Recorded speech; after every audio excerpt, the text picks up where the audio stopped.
നമസ്കാരം. നോയിഡിറ്റിലേക്ക് സ്വാഗതം. രാജ്യം തെരഞ്ഞെടുപ്പ് ചൂടിലേക്ക് കടന്നു കഴിഞ്ഞു. ലോകത്തിലെ ഏറ്റവും വലിയ ജനാധിപത്യ രാജ്യം അടുത്ത മാസം പോളിംഗ് ബൂത്തിലെത്തും. കേരളത്തിൽ രണ്ട് മുന്നണികളുടെ സ്ഥാനാർത്ഥി പട്ടിക ഏതാണ്ട് പൂർണ്ണമായും ഭാഗികമായും പ്രഖ്യാപിച്ചു.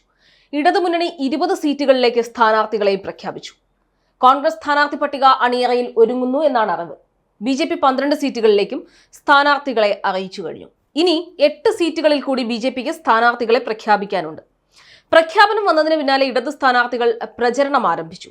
ഇടതുമുന്നണി പട്ടിക പ്രഖ്യാപിച്ചപ്പോൾ വലിയ പൊട്ടലും ചീറ്റലും ഒന്നും ഉണ്ടാകാതെ അത് അവസാനിച്ചു. പക്ഷേ ഒരു പോരായ്മയുള്ളത്, വനിതാ ശാക്തീകരണം വളരെ ഉച്ചത്തിൽ സംസാരിക്കുന്ന ഇടതുമുന്നണിയുടെ 20 സ്ഥാനാർത്ഥികളിൽ വനിതകളായി ഉള്ളത് 2 പേർ മാത്രം. കോൺഗ്രസ് സ്ഥാനാർത്ഥി പട്ടിക ഒരുങ്ങിക്കൊണ്ടിരിക്കുകയാണ്.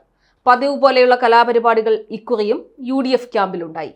3ാം സീറ്റെന്ന അപേക്ഷയുമായി ഭിക്ഷാംദേഹികളായി ലീഗ് ഇക്കുറിയും കോൺഗ്രസ് നേതാക്കൾക്ക് മുന്നിലെത്തുകയും പതിവ് പോലെ 2 സീറ്റും ചായയും ബിസ്ക്കറ്റും നൽകി മടക്കി അയക്കുകയും ചെയ്തു. മുസ്ലിം ലീഗ് ജനപിന്തുണ കൊണ്ടും നിയമസഭയിലെ സാമാജികരുടെ എണ്ണം കൊണ്ടും കോൺഗ്രസിനേക്കാൾ അത്ര പിന്നിൽ നിൽക്കുന്ന രാഷ്ട്രീയ പാർട്ടി അല്ല. 15 അംഗങ്ങൾ നിയമസഭയിൽ ലീഗിനുണ്ട്.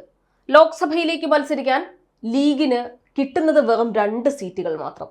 അതേസമയം 2 സീറ്റുകൾ നിയമസഭയിലുള്ള കേരള കോൺഗ്രസ് ജോസഫിനും 1 സീറ്റ് പോലുമില്ലാത്ത RSPക്കും കിട്ടുന്നുണ്ട് ഓരോ ലോക്സഭാ സീറ്റ്. അപ്പോഴാണ് ദാനം നൽകും പോലെ 2 സീറ്റുകൾ നൽകി ലീഗിനെ ഒതുക്കുന്നത്. ഇനി BJPയുടെ പട്ടിക പരിശോധിക്കാം.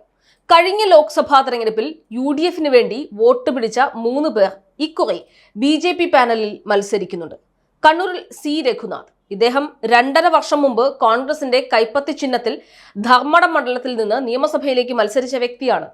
K. സുധാകരനുമായി വളരെയേറെ അടുപ്പം സൂക്ഷിച്ചിരുന്ന ആളായിരുന്നു രഘുനാഥ്. മലപ്പുറത്തേക്ക് വന്നാൽ BJPയുടെ സ്ഥാനാർത്ഥി ഡോക്ടർ അബ്ദുൽ സലാമാണ്.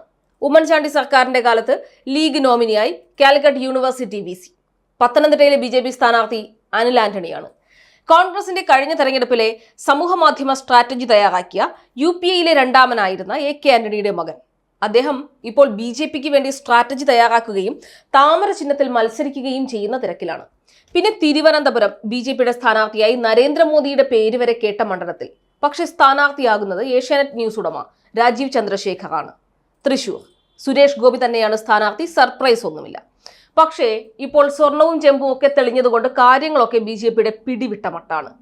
കൂടാതെ ഇടതുമുന്നണി സ്ഥാനാർത്ഥി VS സുനിൽകുമാർ അവിടെ കളം പിടിച്ചു കഴിഞ്ഞു. കോൺഗ്രസ് നേതാക്കളെയും BJP നേതാക്കളെയും ഒക്കെ ഉൾപ്പെടുത്തി BJPയുടെ പ്രാഥമിക സ്ഥാനാർത്ഥി പട്ടിക പുറത്തു വന്നു കഴിഞ്ഞു. വരാൻ പോകുന്ന ദിവസങ്ങൾ കൂടുതൽ രസകരമായ കാഴ്ചകളും തെരഞ്ഞെടുപ്പ് ബാന്ധവങ്ങളും നമുക്ക് കാണാം.